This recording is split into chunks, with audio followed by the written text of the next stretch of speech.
Here is my take for today, entitled Time for Elite Consensus. Now, there has been a lot of controversies about President Olusegun Obasanjo's recent speech in the United States, where he said that Nigeria is now a glaringly failed state. He also said that the former president was Baba Goslow and the current president is Emilokon.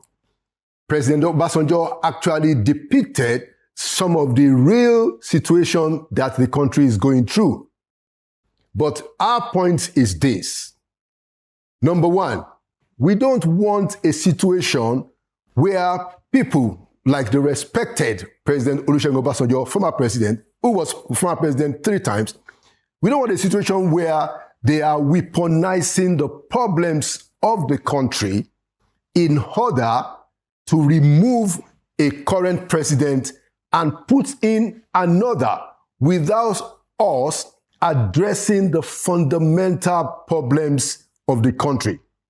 This is what I mean.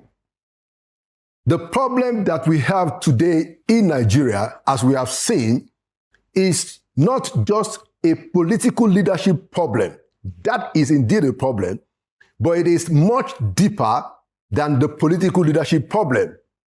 So that means that if all our former leaders who are statesmen, if all they are focused on is how to change a president and bring another president, which we have seen in the past, it will not solve the problem. And so in 2015, we saw a coming together of so-called progressive forces to build a party, APC, that defeated PDP and promised us change. Guess what? 9 years after, we are still expecting the promise. What is now happening, in my view, is that people like former President Olusegun Obasanjo, they are beginning to gather again and try and find ways to use the real problems in the country as a weapon to get out the current incumbent president. Now, they do have a right to do that. But as a former president, a statesman, my view is people like Obasanjo ought to be more interested in the deeper problems of the country. The deeper problems of the country includes the fact that the political leadership that we have came out of what we have become as a people. And so, without us addressing that, we will just be playing in a cycle of bringing in the same kind of political leadership character that cannot transform our country. And so we need people like President Olusegun Obasanjo to lead that charge, to go outside of the political context and develop an elite consensus where we have former leaders and other leaders outside of politics to define the minimum standards under which Nigeria should never operate. If that will include constitutional changes, let them propose it. But a situation where a former president, like President Obasanjo, who actually had 3 terms, from 76 to 79, from 1999 to 2003, and 2003 to 2007, he had 3 terms of 11 years. Somebody in that category is also fairly part of the problem.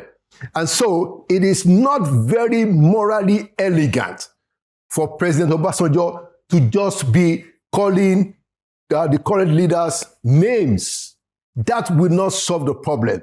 We need him and people like him and people that are outside of the political terrain to begin to come together, a concerted effort that is not partisan, that is not just targeted at attacking the current leaders, but something that can transform our society. And it starts with people like them, including Obasanjo, to own up to part of the responsibility for where Nigeria is today.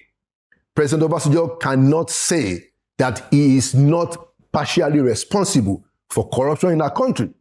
President Obasanjo cannot say that he is partially not responsible for how the rule of law has been violated in the past in this country.